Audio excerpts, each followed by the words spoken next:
Shalom Bapak Ibu dan Saudara yang diberkati dalam Tuhan kita Yesus Kristus.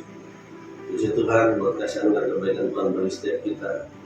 Pada hari ini kita bersyukur buat anugerah Tuhan bagi setiap kita. Sekarang diberkati dalam Tuhan kita Yesus Kristus, kita tahu bahwa Allah begitu sangat mengasihi manusia. Pasal itu ketika manusia jatuh dalam dosa, Allah punya satu tujuan untuk mencari dan menyelamatkan manusia dari dosa itu sendiri. Dan ini yang dikenal dengan namanya misi Allah.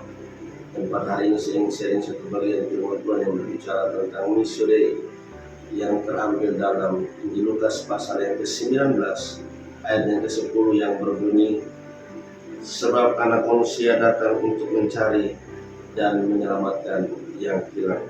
Saudara diberkati dalam Tuhan kita Yesus Kristus, kita tahu bahwa dalam konteks pembacaan firman Tuhan ini di mana Yesus datang untuk mencari Sakeus. Sebab Sakeus dikenal sebagai orang berdosa, sebagai penguncut orang berdosa. Begitu Yesus datang kepadanya untuk memberikan keselamatan kepadanya, untuk memberitakan kabar keselamatan kepadanya. Dan puji Tuhan, Sakeus memperoleh keselamatan. Demikian juga dengan kita pada hari ini, seluruh hamba-hamba Tuhan, bahkan gereja-gereja Tuhan di muka bumi ini, kita punya tugas yang sama, juga untuk mengerjakan misi Allah, ya, di mana kita juga harus pergi mencari dan menyelamatkan yang hilang. Karena kita tahu bahwa di luar sana ada masih begitu banyak orang yang belum dengar Injil, bahkan mereka belum percaya. Bahkan orang-orang di sekeliling kita pun mereka juga belum dengar Injil dan belum mengalami keselamatan itu sendiri.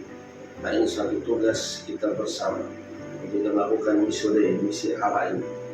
Saudara diberkati dalam Tuhan kita Yesus Kristus, kita tahu bahwa misi Dei secara artinya misi Allah untuk itu mari kita harus punya kesungguhan hati untuk mengerjakan melakukan ini.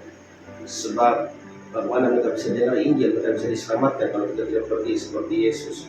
Bagaimana Sakeus bisa beroleh keselamatan kalau Yesus tidak mendatangi dia.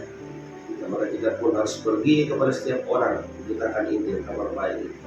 Sehingga apa? Sehingga pemberitaan Injil mereka boleh percaya dan nama Tuhan dimuliakan. Puji nama Tuhan. Mari kita semua semangat, baik para hamba Tuhan maupun gereja, melakukan misi Allah ini, misi